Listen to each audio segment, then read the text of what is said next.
Muito bom dia, boa tarde, boa noite. Pessoal que acompanha aqui o Jornal Dourados News, estamos aqui diretamente do Parque de Exposições de Dourados, dentro da 57ª Expo Agro, para fazer o nosso Cultura do Agro especial. E como é uma edição especial dentro da Expo Agro, o nosso convidado também tinha que ser especial. Vamos lá, nosso convidado de hoje é Marcos Zborovics Polon. Ele é advogado, ativista, youtuber, influenciador digital e político brasileiro. Atualmente ele é afiliado ao PL, Partido Liberal. Nas eleições de 2022, em sua primeira candidatura, foi eleito deputado federal pelo Mato Grosso do Sul, sendo o deputado federal mais votado do estado. Chega para cá, Polon. Na quarta-feira eu dei uma palestra aqui, estava falando sobre posicionamento, sobre marketing digital, né? E as pessoas buscam o meu trabalho e falam assim: Jimmy, você vai me ajudar eu ser um influenciador ou fortalecer na rede social, né? Quem que eu vou ser agora? Eu falei, caramba, você está louco? Como assim, quem você vai ser agora? Você tem que ser você mesmo, né? A autenticidade é o segredo do negócio. A internet, ela tem uma contribuição muito grande na comunicação, que foi a informação descentralizada e distribuída que quebrou a hegemonia da grande mídia. Por isso que eles estão tão interessados em passar o PL da censura. Porque você, antigamente, era obrigado a engolir o que a grande imprensa te vendia. E aí você achava que você era um alienígena. Falava, meu Deus do céu, todo mundo pensa que isso está normal, só eu que não. Com a internet, e eu que sou mais velho, minha infância, adolescência, não existia internet. Era muito raro. Então a gente passou por isso aí. A gente acreditava nas mentiras que a televisão contava. Hoje, você tendo autenticidade, você vai ter um nicho que vai te abraçar, porque hoje não é só o mainstream que impõe a sua verdade. Hoje tem várias bolhas e aí a internet acaba mostrando que você não está sozinho. E esse fenômeno que fez com que nós abraçássemos o presidente e soubéssemos que nós somos maioria. Hoje é fácil dizer que a maioria do brasileiro é conservadora, a maioria do brasileiro é de direita. Com certeza. E as eleições no Congresso provaram isso aí. Só fazer um aspas aqui. O pessoal fica bravo comigo e fala, eu sempre falo que essa é a maior bancada conservadora da história. Só que isso não significa que a gente tem maioria, pessoal. Então, para você poder mudar as coisas, você tem que ter 257 votos. Nós devemos ter ali firme uns 50, mais ou menos com a gente, uns 100, 150. Você vê pelas últimas votações. Aí o pessoal fica bravo, mas você tem que entender que a política ela tem que ser pensada em décadas, não em anos. Se você olhar para uma década atrás, quem que a gente tinha? Tinha o Bolsonaro, o Enéas e só. Hoje você tem pelo menos 50 pessoas lá comprometidas com a pauta da direita e que não arreda o pé, que não aceita emenda, que não aceita cargo, que não aceita jeitinho, que não aceita luta o tempo todo pela pauta, e a gente tem várias lideranças se formando de uma maneira magistral. Por exemplo, o Gustavo Gayer entrou como deputado, faz um trabalho excepcional como comunicador, e agora ele pegou o veio da educação. Então ele tem combatido a doutrinação ideológica nas escolas, está fazendo um trabalho excepcional. Eu trabalho com arma. Tem a Cristo Nieto, que é pró-vida, e assim vão indo. A gente hoje não precisa mais um deputado só segurar o piano. O Nicolas faz o enfrentamento com os jovens e tal, traz a juventude para cá. Então hoje nós temos pelo menos 50 pessoas alinhadas ao Bolsonaro, para cada um segurar um canto do piano. Isso é uma mudança. Qual que é a expectativa? É que em 2026 aumente mais e mais e mais, até a gente conseguir impactar positivamente nas pautas legislativas. No entanto, Jimmy, a gente já tem tido algumas pequenas vitórias, conseguindo travar algumas votações e impor algumas derrotas ao desgoverno do Dilma, né? Quais foram os principais desafios que você encontrou aí, você falando assim, desde 2005, né, que vem trabalhando isso aí? Desde 2007 eu faço manifestação de rua, 2005 eu trabalho com a pauta de arma. E quais foram os principais desafios que você encontrou buscando isso aí, defendendo? Cara, o que acontece? Eu sempre fui muito... Eu sempre sonhei com um país melhor, para pelo menos dar uma expectativa para os meus filhos e os filhos dos meus filhos terem um país melhor, né? Viverem num país onde o crime não compensa. Eu acho que o conservador, ele não é um alienígena, ele quer algo muito simples, é poder trabalhar, sustentar a família dele, criar os filhos e, final do dia, final de semana, fazer um churrasco com a família, só isso aí.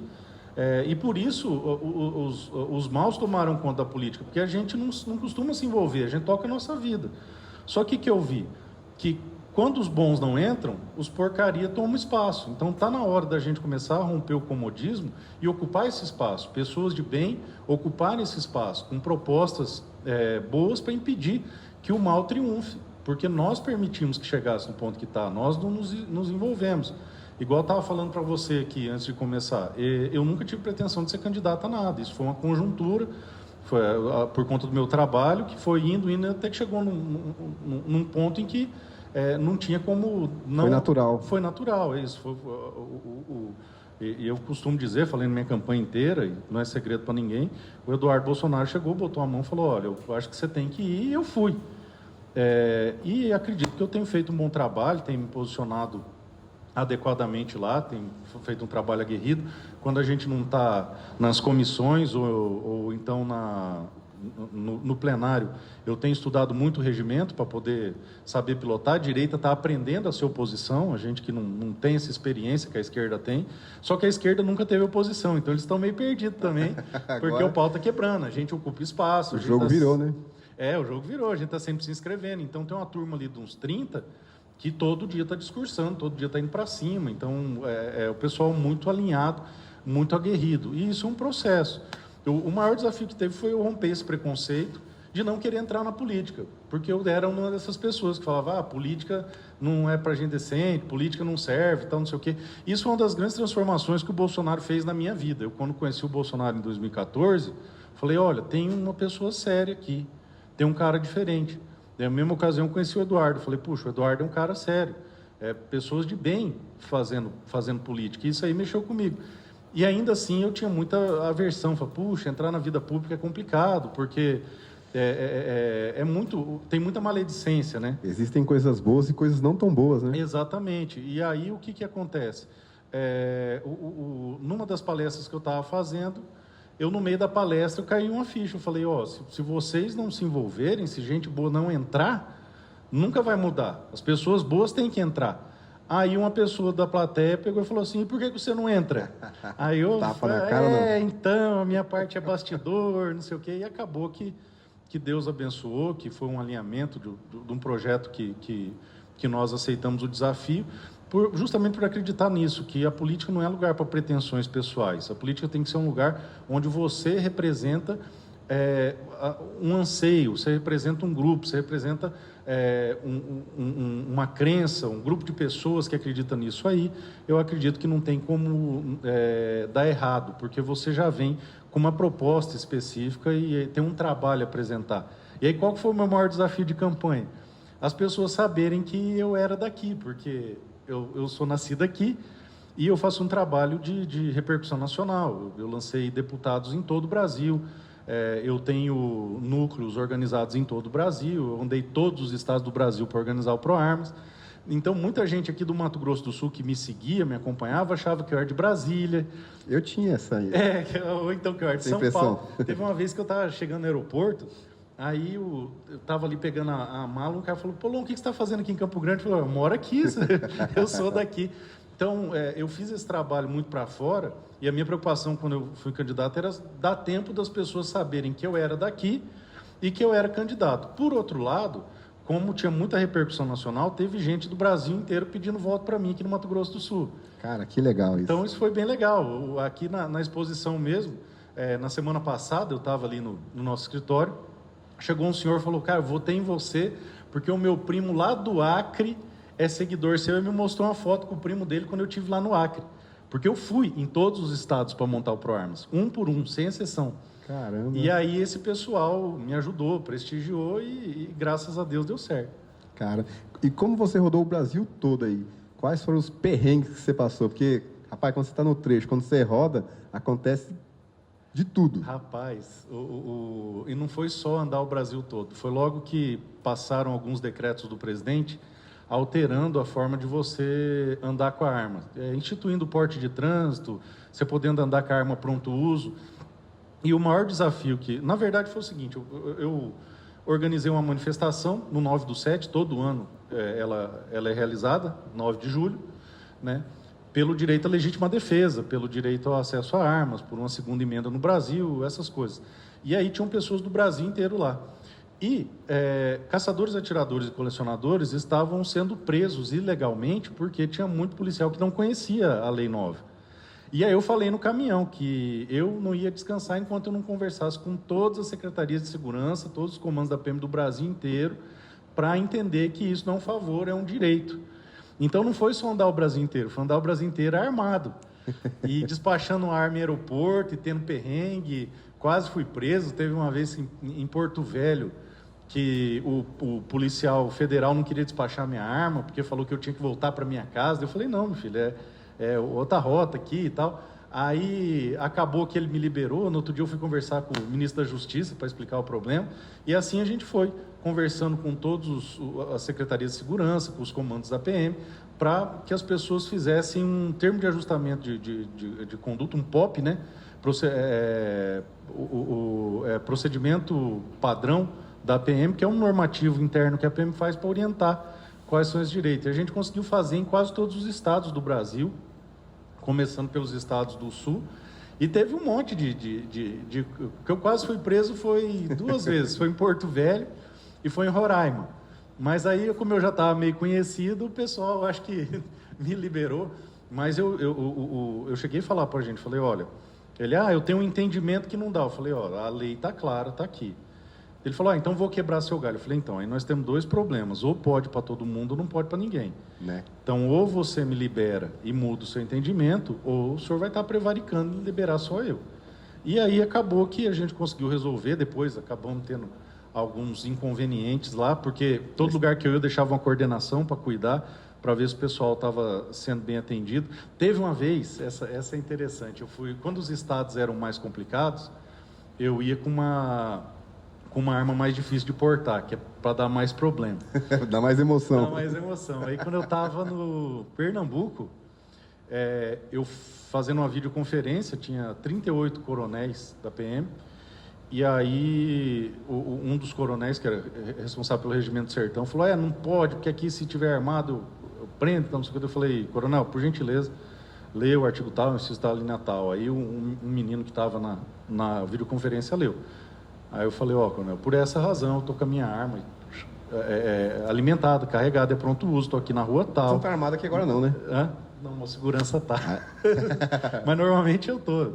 Mas é tranquilo, isso aí como se diz, tem que desmistificar isso aí.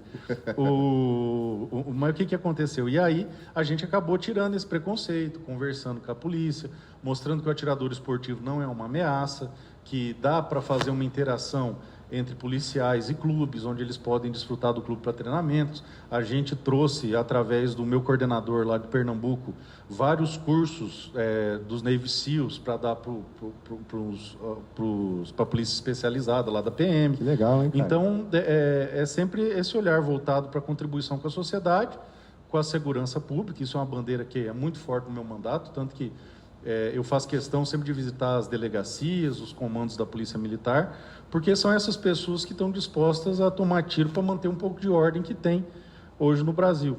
E aí, uma das razões do Projeto Brasil que eu chamei foi isso, foi desmistificar isso aí, desconstruir essa hostilidade, e deu bastante resultado. O problema é que em janeiro agora o Janjo foi lá e destruiu tudo, né? A gente está tentando salvar alguma coisa. Tá certo, mas vai dar certo. Vai, tem mais Deus para dar do que o diabo para tirar. É aquela história. A gestão dele está tão sofrida que ele não tem um projeto, é só vingança, vingança, vingança. E é uma atrapalhada atrás da outra. E por mais que a imprensa tente passar pano, a internet hoje não deixa passar nada. Então, não deixa. O Dilma hoje ele está igual aquele menininho que a gente jogava bola. Fala, quem que marca o fulano? Não, ninguém, é dele, a natureza cuida. Então, já você pode ter certeza que ele vai ser empichado com tanto de atrocidade que ele vem fazendo. Na hora que o pessoal se cansar dos absurdos dele, ele vai sofrer um processo de impeachment. Com certeza. Vamos aguardar a cena dos próximos capítulos. Vamos aguardar, estamos trabalhando para isso. Já entramos lá com alguns processos e eu acho que mais dia, menos dia, ele roda. Polon, deixa eu te falar, quem te inspirou hoje, cara? Hoje e sempre eu tenho uma escala. Minha primeira inspiração claro que é Jesus Cristo, você seguir os caminhos de Deus. Você tem que ter essa prioridade. O segundo é minha família, minha esposa, meus filhos, meus pais, que são um referencial muito grande. Agora, fora esse círculo aí, eu tenho duas pessoas que eu considero que são meus gurus aí, na área de arma, que é o Benê Barbosa e o Fabrício Rebelo. São sumidades. O Benê Barbosa no ativismo armamentista e o Fabrício Rebelo é um jurista armamentista também. Os dois são excepcionais. E na política é o Bolsonaro e o Eduardo Bolsonaro. Então, essas são minhas referências. E eu não fujo das minhas referências, eu estou sempre aqui. Eu, quando cheguei lá na Câmara, a gente estava articulando por conta desse decreto das armas, e o pessoal lá já me conhecia por conta do trabalho que eu fazia. Então, eu estava sempre no bastidor ali andando. Aí, uma hora me cercaram um monte de repórter. E eu falei para eles, gente, eu sou o deputado mais sem graça da casa, porque eu sou totalmente previsível. Eu sou igual um caixote de madeira, eu não tenho nem mais nem menos para oferecer isso aqui. Você nunca vai ver uma declaração minha polêmica, você nunca vai ver algo escandaloso, ou algo que choque. Eu sou o avião que voa, eu não sou notícia. Eu falei que eu vou fazer isso aqui, eu vou fazer exatamente isso aqui.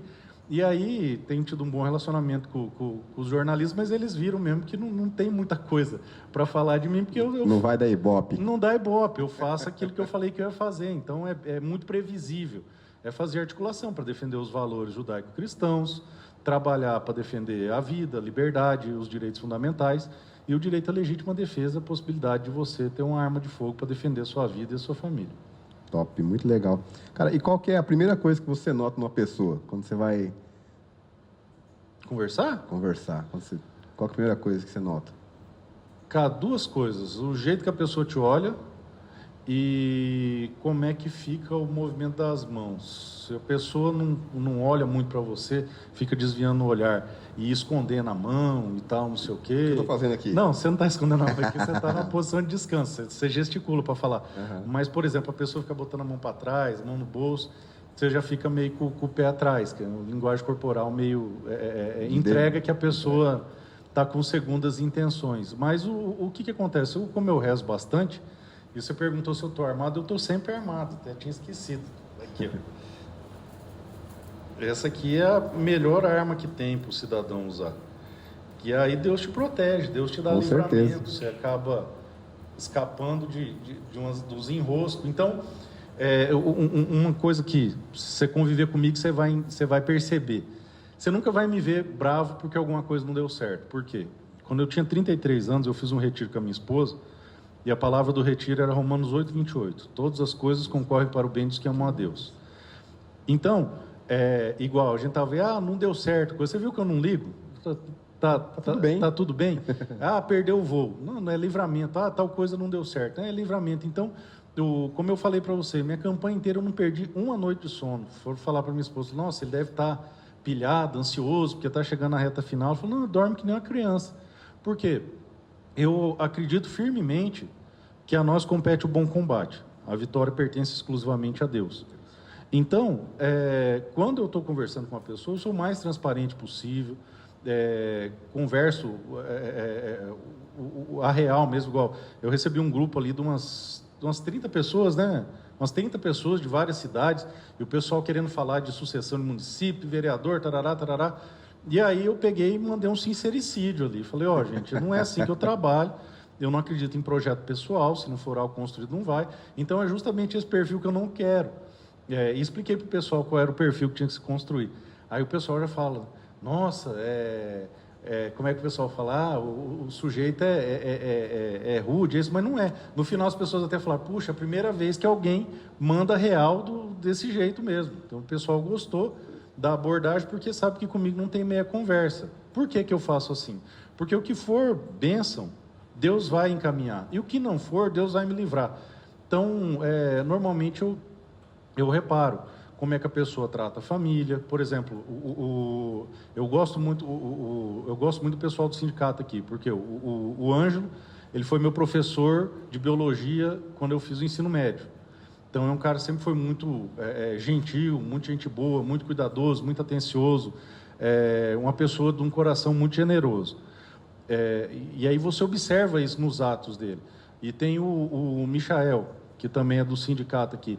Você vê o jeito que o Michel trata a família dele, você fica fã do cara, você vê o cuidado que ele tem com a esposa, com os filhos, com as filhas e tal. Tanto que eu estava com a minha esposa aqui semana passada, ela falou, nossa, que família linda que ele tem. Então, são essas coisas que não dá para fingir. Esse é o tipo de coisa que não dá para fingir. Você vê o jeito que o cara olha para a família, você vê o jeito que a família olha de volta para o cara. Então, isso não é de mentirinha, isso é real. Então, Deus acaba aproximando vocês dessas pessoas que estão mais parecidas com você, vibrando na mesma intensidade, eu acredito. Com certeza. Eu vou aproveitar e mandar um abraço aqui para o nosso patrão, Ângelo Ximenes, Michel Araújo. Rapaz, são parceiros, hein? É um pessoal muito ajeitado também. Se tem uns caras que eu admiro, é eles. Eu levo ideia de projeto para esse, ô Ângelo, o que você acha de fazer isso aqui? Tal. Bora, Jimmy, o que você precisa? Tô junto, o pessoal é ajeitado. A hora que eu peguei e falei de fazer o escritório aqui, o pessoal meio que ficou impressionado, porque ninguém nunca fez, né? E tudo que é novidade assusta. Eu falei, não, fica tranquilo. O pessoal, não, e os outros políticos? Eu falei, não, gente, é justamente para receber o pessoal, poder atender bem e tal, e repercutiu muito bem. Toda a classe política gostou do espaço, foi até lá, a gente pôde conversar, eu posso atender. No primeiro dia, eu cheguei aqui sexta-feira bem cedo, da semana passada, aí o Gino acabou com a minha alegria, porque eu estava todo empolgado, que foi bonito o nosso espaço ali, você viu? Foi muito bonito, parabéns. Foi legal. Aí o Gino começou a falar, nós temos que ver um negócio aqui para arrumar e tal. Não, beleza, vamos ver. Ele me catou pelo braço, me arrastou até lá embaixo, cara, e mostrou o curral ali, que recebe o gado para o leilão. E eu fui criado aqui, vindo nessa feira aqui, e vendo aquilo ali cheio, os leilão cheios. Cara. Então aquilo ali partiu o meu coração, fiquei muito, muito chateado. Ele falou, é isso aqui que eu queria falar para você. Eu falei, não, Gino, pode fazer o projeto, que no que depender de mim, a emenda já é sua. Fala o projeto, nós vamos reformar, vamos arrumar isso aqui, porque é a história da Expo Agro, é a história de Dourados. Todo douradense cresceu vindo aqui, eu venho desde pequeno aqui, e na época tinha aquela exposição de animais, a gente vinha ver gado, era lindo. E não tem mais. Eu falei, não, nós vamos resgatar isso aí. Por quê? Isso que é importante. A pessoa que não valoriza de onde ela veio, ela não sabe para onde ela vai. Então, nós não podemos permitir que a nossa história seja esquecida, seja destruída. Então, nós temos aqui na Expo Agro uma referência cultural fantástica para o município de Dourados. A minha geração cresceu vindo aqui. Eu vim aqui com os meus amigos quando a gente era adolescente, quando eu estava na faculdade, enfim, estava sempre aqui. E você vê a situação que está ali, o curral, aquilo ali, você fica chateado. Então, a gente fez o compromisso, já conversei com o prefeito, ele foi lá no nosso escritório aqui na exposição, a gente firmou uma parceria que vamos fazer através da prefeitura, e é para isso. A ideia de estar aqui é poder ver quais são as necessidades de toda a região, porque ir para Brasília é muito custoso para o prefeito e vereador. Então, às vezes, ele vindo aqui fica mais fácil. E aí, muitas pessoas também, que não são políticos, estão vindo falando, tal lugar, tal município está precisando de uma obra de escoamento, tal lugar está precisando de uma ambulância, porque como eu fui um candidato que não teve apoio de nenhum político, prefeito, vereador, minha campanha foi toda na internet, e indo, camelando de município em município, por conta, e contando com o apoio dos clubes de tiro, dos sindicatos rurais e dos amigos que eu advoguei em todas as cidades do estado, então tem pelo menos um amigo em cada cidade. Isso nos dá a liberdade de poder endereçar emendas diretamente para a população, ver o reclame da população. Então, muitas vezes o prefeito, ele sabe o que está precisando, o vereador sabe o que está precisando, e eu sou empregado dos prefeitos e dos vereadores, eu tenho obrigação de atender.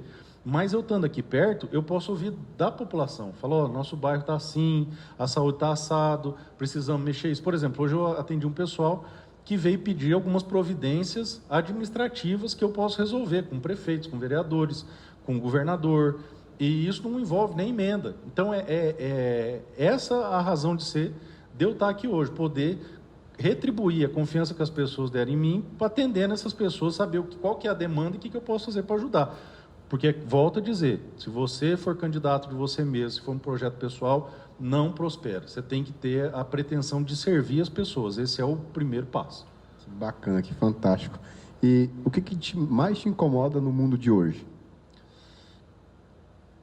Rapaz, é a ausência de Deus na vida das pessoas. Você sente? Eu tenho esse sentimento, cara. É só isso que explica. É uma indiferença, uma falta de empatia, uma promiscuidade e um desrespeito. Na nossa época, independente da religião que você tem, eu sou católico, você aprendia na catequese que você tem que ter temor a Deus. E eu não entendia o que era isso. Você tem que ter medo, não sei o quê. Deus não é amor, né? Exatamente. E aí, eu gosto muito de estudar teologia, e aí, com o tempo, eu fui entender que temor a Deus é o temor de amar. O que é? Você ama tanto que você teme ofender a Deus. Você zela de tal forma que você não quer ofender aquele que você ama mais do que tudo, certo? Então, seria... E claro, o amor e a justiça de Deus são terríveis, gigantes, incompreensíveis para o ser humano. Então, o que acontece? Quando uma nação se afasta de Deus, acontecem atrocidades, como a gente vê aqui. Violência contra a criança, que tá absurdo. O crime hoje no Brasil compensa. Você tem na presidência um bandido. Isso aí quem fala que ele é inocente está mentindo, não é bandido. Foi uma manobra processual. Eu sou professor de processo civil desde 2003. Então a gente sabe que de inocente ele não tem nada. Aquilo foi uma chicana, uma manobra. Então você vê que o Brasil ele perdeu essa conexão com Deus. E o que acontece? Quando o Brasil foi descoberto, o primeiro nome do Brasil era a Terra de Santa Cruz. Santa Cruz. A primeira coisa feita no Brasil foi uma missa. E Brasil não é por conta do pau-brasil. Se você pesquisar, ele significa terra abençoada. Tá? Brasil significa terra abençoada. E nós somos, de fato, uma terra abençoada, só que a gente se perverteu. Então, eu faço um desafio para você. Se você pegar meu Instagram e for no Rios e começar a jogar para cima, o programa lá, como é que chama? O algoritmo. Ele vai ficar botando coisa até você parar. E aí o meu vai aparecer coisa de igreja, relógio, rodeio, cavalo, essas coisas. Mas se você ficar batendo, e você pode fazer no seu também, eu falo que em menos de 50 passadas vai aparecer uma menina menor de idade, com pouca roupa, fazendo uma dança indecente, com a música mais indecente ainda. Infelizmente Então, isso aí é um nível de perversão que as pessoas não se dão conta do custo que tem isso aí, espiritual. Hoje a gente vive uma batalha espiritual inegável. Não é contra homens que a gente luta, é contra principados e potestades.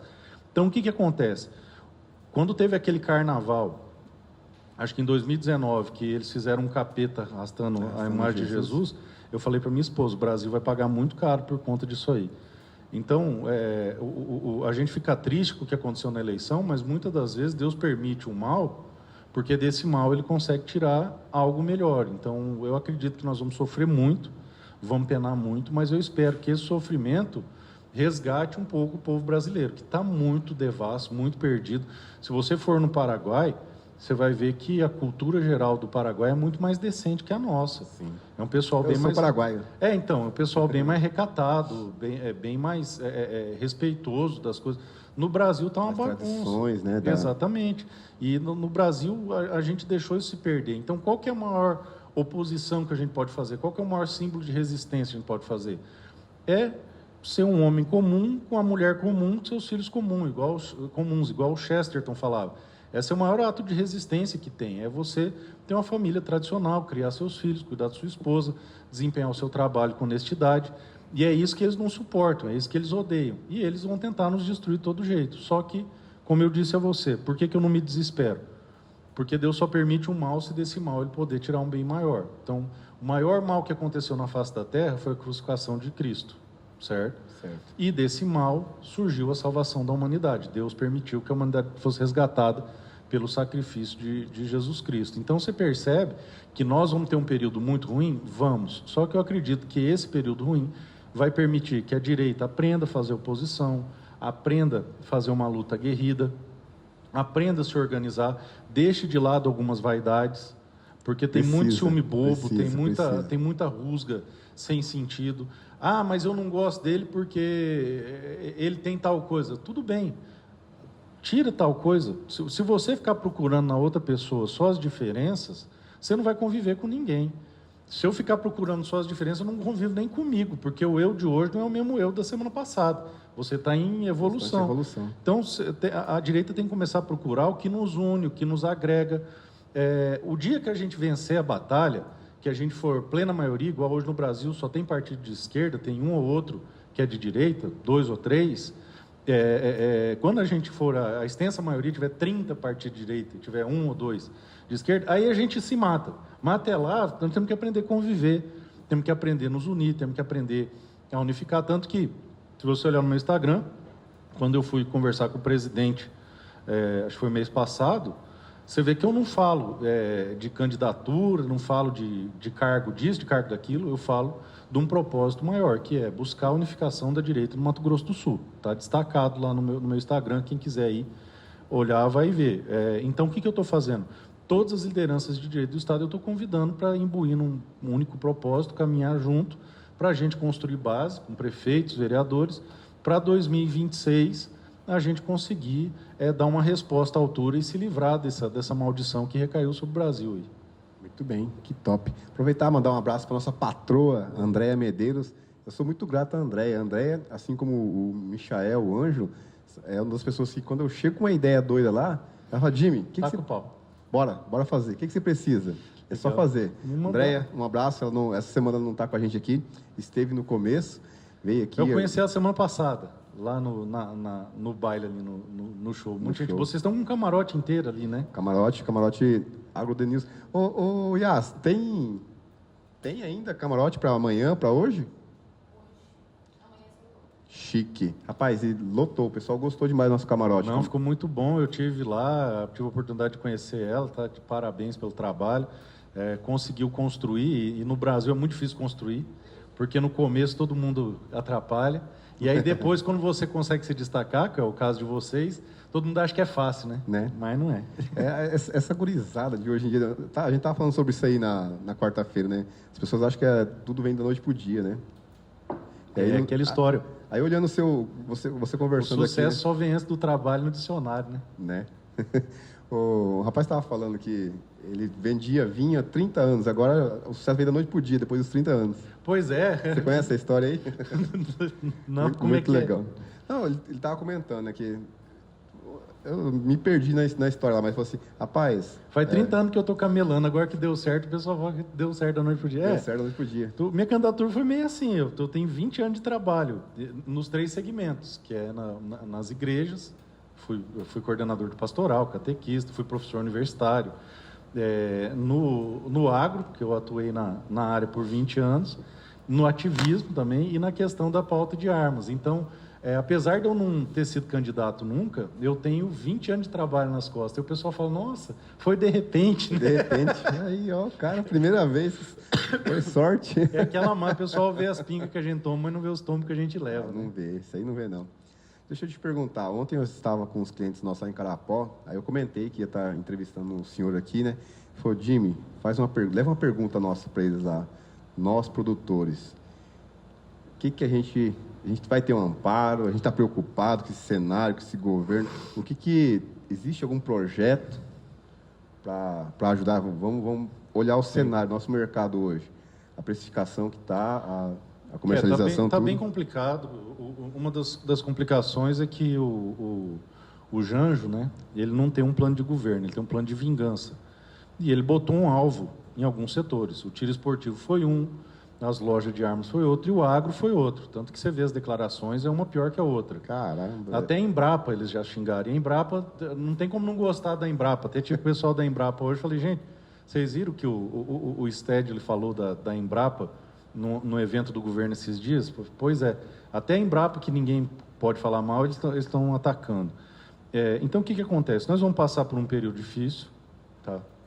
Eu venho do agro já há algumas gerações, meu bisavô ele era tropeiro, e aí conheceu o Mato Grosso do Sul vindo buscar gado e voltando para São Paulo, e assim sucessivamente. E uma coisa que eu aprendi é o seguinte, isso que é o que me enche de esperança. Tem mais Deus para dar do que o diabo para tirar. Então, eu aprendo muito com a minha sogra. Minha sogra, ela mora na fazenda já há muitos anos, e eu nunca vi ela praguejar ou por falta de chuva ou por excesso de chuva. Ela tem muita fé. E o plantio é um ato de fé absurdo. Você enterra um investimento alto e crê que Deus vai abençoar, que aquilo frutifique. Todos os anos isso se renova. Então, o produtor rural, ele tem um vínculo com a natureza muito grande, ele está muito próximo da ação de Deus. Então, essa fé tem que ser exercitada e renovada todo dia, senão a gente não aguenta. O que acontece com o governo de hoje? É uma praga, como qualquer outra.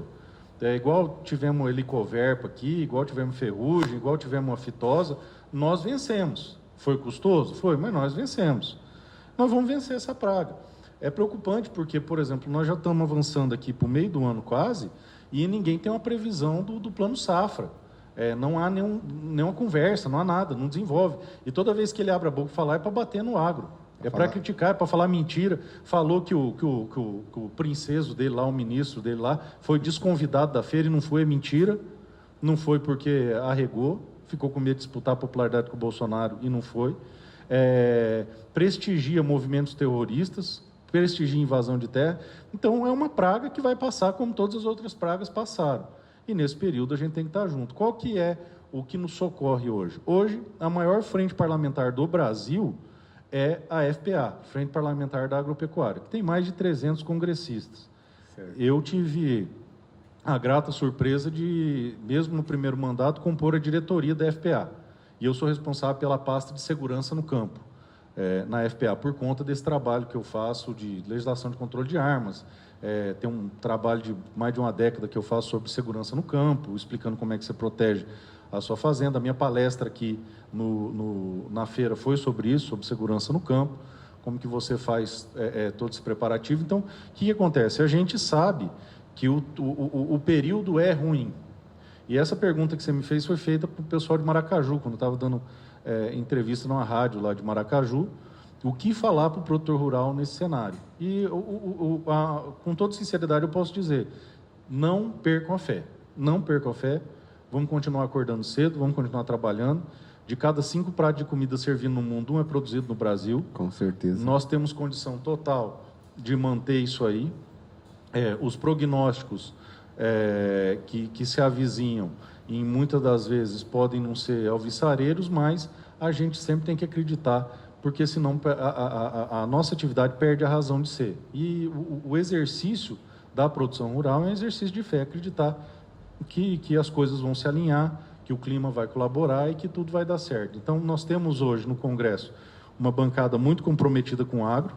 Pode ter certeza que nenhuma medida absurda vai passar com facilidade lá. Já estão para pautar a questão do marco temporal, estão para pautar a questão da indenização de terras invadidas. Isso aí é muito preocupante, tem que ser feito logo.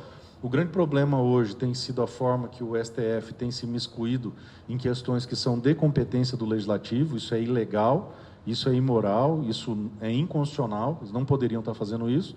Só que eles perderam completamente o senso. Essa semana caçaram um deputado sem motivo algum, simplesmente por questão ideológica. Missão dada, missão cumprida, foi lá e cortou a cabeça do deputado porque sim. Foi o bom e velho porque sim. Isso está chegando num ponto que vai ter uma resposta do Legislativo. E a resposta é só uma, é poder reestabelecer o equilíbrio entre os poderes, porque hoje o Judiciário está hipertrofiado por conta desses desmandos. Então, o STF não era para ter inquérito, não era para ter todo esse poder que tem, deveria tratar de questões constitucionais exclusivamente. E hoje não trata. O protagonismo do Judiciário é justamente invadir a esfera do Legislativo. Isso é inconcebível. Entendi. Rapaz, eu estou preocupado com a PL da censura. A minha profissão Nós hoje, também. a nossa, né, da comunicação, marketing, tudo, ela vai ser extremamente... Acaba, né? Acaba. Mas não passa. Não passa. Nós travamos, as pessoas não entenderam, que eu até falei nas redes sociais, foi uma vitória. Não foi, tinha que ter votado. Gente, eles não iam pôr para votar para perder. Não pode ser ingênuo. Então, se tiraram, é porque viram que ia perder. Então, é como se você está refém, com uma arma apontada para a cabeça, o sequestrador foi embora. Você venceu. Você não matou o bandido, mas você sobreviveu para lutar no outro dia. E foi isso que a gente fez. A gente tirou de pauta. As pessoas estão tão comovidas com isso aí, tão engajadas, que eles estão tentando fazer passar através de jabutis. Então, eles estão picotando ela e inserindo em outros projetos de lei. E também não tá passando, nem fatiado. Então, eu acredito que na composição que tem hoje não passa. O Molusco, ele despejou 10 bilhões de reais no Congresso, não conseguiu comprar a nossa turma, ofereceu cargo a dar pro pau em um dia, não conseguiu comprar com cargo. Então, para ele está muito desconfortável. Até a Folha de São Paulo publicou semana passada que Lula está desconfortável. Por que ele está desconfortável? Porque ele não está conseguindo comprar. Então, ele está indo para o balcão e a turma não se vende. Então, a gente tem lá uma turma forte, não só da direita, mas um bom pedaço do centro, que não está disposta a se vender, porque sabe que depois das eleições não vai se reeleger. Então, isso tem sido alvissareiros, tem dado esperança para a gente, porque essas questões mais drásticas, eles têm tido dificuldade para passar. Bacana. Você acabou de me dar uma esperança boa, então. Eu estou bem esperançoso disso aí. Que top, que fantástico. Para a gente encerrar, eu queria fazer uma pergunta para você. Eu já tinha notado aqui já e ficou na cabeça, né? Qual que é a melhor dica que você pode dar para quem quer ingressar hoje na carreira política? Que é muito fácil. Uma coisa eu sempre falo. O mal só vence porque tem mais pessoas ruins fazendo o que os bons não têm coragem de fazer. Tem uma palavra que fala assim, que quem dera os bons tivessem ousadia dos maus, né? Então, o que acontece? O que eu acredito para você ingressar na política? Primeiro, ter um propósito. Não querer ir por ir. Você tem que ter algo a realizar, você tem que acreditar em alguma coisa. Você tem que estar disposto a comprar uma briga justa que justifique aquele teu intento. E começar esse trabalho independente de estar eleito ou não. E aí, se o seu trabalho for relevante e você efetivamente tiver esse propósito com sinceridade, um propósito real de contribuir com as pessoas, você ser eleito vai ser uma consequência natural. Então, vou dar um exemplo para você. Teve uma candidata a deputada federal que estava junto comigo no mesmo partido que eu, que era a Luana Ruiz. Eu conhecia. Eu encontrei com a Luana na campanha. Aí eu falei, Luana, sabe qual que é a diferença nossa para todos os outros candidatos do Estado? Ela falou, o que é? Eu falei, independente do resultado, segunda-feira eu e você vamos estar fazendo a mesma coisa. Porque eu tenho pauta e você tem pauta. Eu tenho um propósito e você tem um propósito. E não vai ser a eleição que vai mudar esse propósito. Então, ela tem décadas de construção na pauta da questão indígena e defesa da propriedade. E eu tenho décadas na defesa da legítima defesa, do armamento e defesa da propriedade também.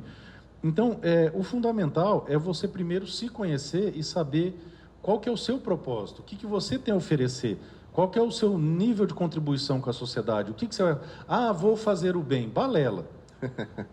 Vou o bem comum. Essas coisas abstratas não funcionam. Você tem que ter algo real, palpável. Tem que ter um projeto. Tem que ter um propósito. Então, qual que é o meu propósito? O meu propósito é defender a família. É não deixar que esse nível de indecência se alastre mais. É não permitir que um cara barbudo igual nós venha querer dividir banheiro com a minha filha. Não permitir que um vagabundo entre numa fazenda e tome conta da fazenda, mate, violente as pessoas, não aconteça nada.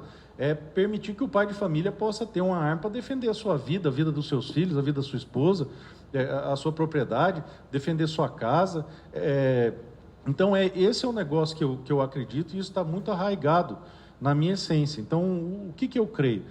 Que os direitos e garantias individuais, que são os direitos naturais, que estão na primeira onda do constitucionalismo, quando pensaram em Constituição no mundo, pensaram para botar limites no Estado. Falou, Estado, você não pode passar dessa barreira aqui. Então, você não pode matar, você não pode entrar na propriedade privada. Então, são os direitos fundamentais. Propriedade privada, legítima defesa, direito à vida, essa coisa toda. E hoje, na sociedade atual, existe um vilipêndio, uma destruição absoluta desses valores. Você, por conta do princípio da jabuticaba roxa do Himalaia, você não tem mais direito à propriedade. Pô, mas você está 150 anos em cima daquela terra. Mas os princípios... E aí relativiza tudo. É isso que eu sou contra. Por isso que eu sempre falei e falo que o meu trabalho não é sobre armas, é sobre liberdade. Porque se você desarma uma população e tira dela o direito mais básico, que é defender a sua vida, a vida dos seus filhos, a vida da sua família, você tira todo o resto. E aí você torna essa população um bando de escravos. Então, o que eu recomendo? Que quem quer entrar na política, olhe para dentro primeiro. Fala, não, o que eu posso contribuir na sociedade? É a saúde, eu acredito que a saúde tem que ser assim, a educação, eu acredito que tem que ser assim. Por exemplo, igual eu falei para você, o Gustavo Gayer, ele é um grande comunicador, ele entrou como um dos mais votados do Goiás. Só que ele sempre falou de tudo. Agora ele pegou e achou um propósito, contra a doutrinação ideológica. E comprou a briga ao ponto de não se intimidar com nada. Então hoje estão ameaçando matar ele, estão ameaçando atacar ele, estão ameaçando tudo e ele não quer nem saber. É igual eu com a minha pauta. Eu não estou nem aí, o nível de ameaça que tem. Então hoje eu sou obrigado a tomar alguns cuidados, sou obrigado a andar armado o tempo todo, sou obrigado a andar de carro blindado por conta do nível de ameaça que eu enfrento. Isso tira meu sono? Jamais. Porque eu estou disposto a ir até as últimas consequências, porque eu acredito que o meu trabalho implica em impedir que os meus filhos sejam transformados em escravos dentro do seu próprio país. Então você tem que ter esse chamado que vai muito além do querer para você enfrentar as adversidades, porque é difícil, é puxado, você não dorme, você não come, você trabalha que nem um maluco. Então, quando eu fiz o Projeto Brasil, por exemplo, que eu falei para você, eu viajei tanto e andei tanto que teve dois fatores que mexeram muito comigo. O primeiro foi que eu peguei uma doença no pé, que é tipo um pé de trincheira, que eu fiquei 2 anos sem couro no pé. Caramba, o pé de trincheira.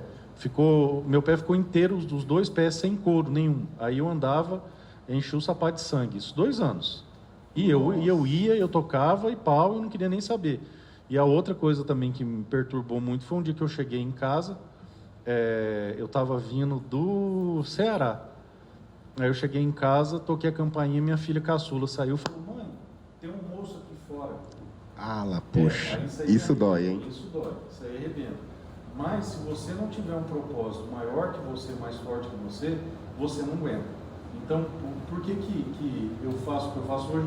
Eu procuro ser o primeiro a chegar na Câmara, o último a sair todo dia, ser assíduo. Quando eu não estou no plenário, eu estou estudando regimento, estou trabalhando. Por quê? Porque eu tenho um propósito que é muito maior que eu. E qual que é esse propósito? É garantir que os meus filhos, os filhos dos meus filhos, os seus filhos, os filhos dos seus filhos, não sejam transformados em escravos dentro do próprio país. Essa é a minha maior preocupação. Que top, parabéns. Falei aqui com o Polon, nosso deputado federal mais votado do Mato Grosso do Sul. Cara, já admirava o seu trabalho, aí a gente conversando, a gente admira muito mais. Tudo é energia, né? Energias boas vibram, né, quando a gente vê. Então, parabéns aí pelo seu trabalho, que Deus abençoe o seu propósito, né? Deus tem um propósito na vida de cada um de nós, né? Nem todos têm vamos dizer assim, o discernimento de saber e de entender isso aí. Leva-se um processo, um tempo para isso, né? Tudo no tempo de Deus mesmo. Mas que bom que você encontrou o seu, que Deus abençoe e você possa trazer essa liberdade que a gente está precisando tanto no nosso país. Vamos seguindo com fé, vai dar tudo certo. Beleza. Fabi, roda para nós aí. Paulão, eu tenho um documentário que chama No Trecho com Jimmy Agro e Conrado Bueno. Qual que é o nosso objetivo? Qual que é o nosso propósito com esse documentário? Mostrar o dia a dia de homens e mulheres que acordam cedo na difícil missão de alimentar o mundo. Desmistificar esse negócio de que o agro mata, o agro polui, o agro não sei o quê. Fabi, roda para nós aí.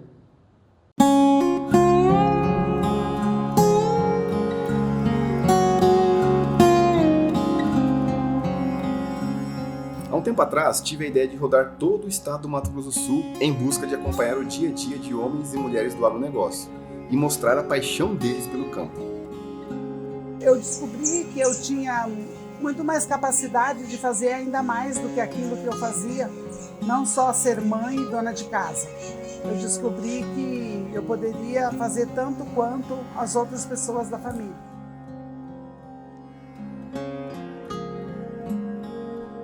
A gente tem uma rotina diária, né? Todo dia, 4h30 da manhã, mais ou menos, a gente levanta.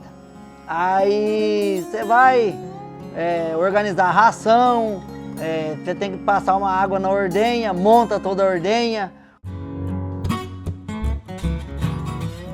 nosso compromisso não é só com o cliente, é com toda a sociedade, né? Nós trabalhamos com ser vivo, nós trabalhamos com recursos naturais, então nós temos um compromisso primeiramente com a sociedade, principalmente com as próximas gerações. E também, quem pensa assim, eu acredito, dentro de uma empresa, e preservando bastante o nível tecnológico, a formação continuada, eu vejo que não tem como não ter sucesso.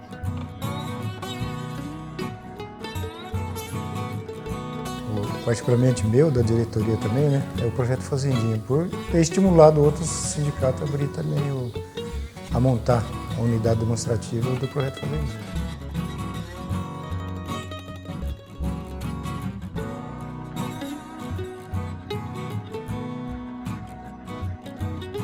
Eu gostaria de deixar um legado de honestidade e um legado de preocupação com o meu entorno. Ganhar dinheiro é bom, todo mundo gosta, mas eu acho que você tem que ter uma preocupação com o seu entorno, com a sua comunidade.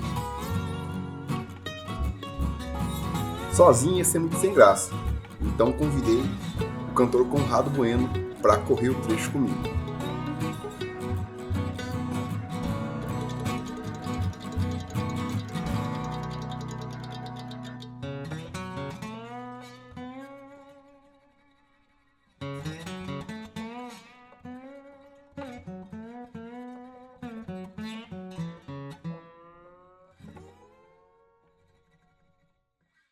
Tá aí nosso documentário no trecho. Estamos marcando já a data para soltar ele. O pessoal está ansioso, né? Já gravamos 7 episódios aí contando histórias diferentes aqui dos produtores da nossa região, de todo o Mato Grosso do Sul. Paulão, novamente muito obrigado. Que Deus abençoe sua vida aí. Vou deixar você ir ali porque, rapaz, o pessoal está querendo falar contigo ali. Você tem... Funcionou, né? Funcionou. O pessoal está lá para falar com a gente. E eu convido você de Dourados e região que quiser trocar uma ideia comigo, eu vou estar até o final da feira aqui, num estande que fica ali na frente do caminhão do Banco do Brasil, tá facinho de achar. Obrigado ao Dourados News pelo espaço, obrigado, Jimmy, pela acolhida, muito bom. Tamo junto. E esse aí, Deus abençoe abundantemente a todos e um forte abraço. Valeu, muito obrigado a vocês que acompanharam a gente aqui e até semana que vem.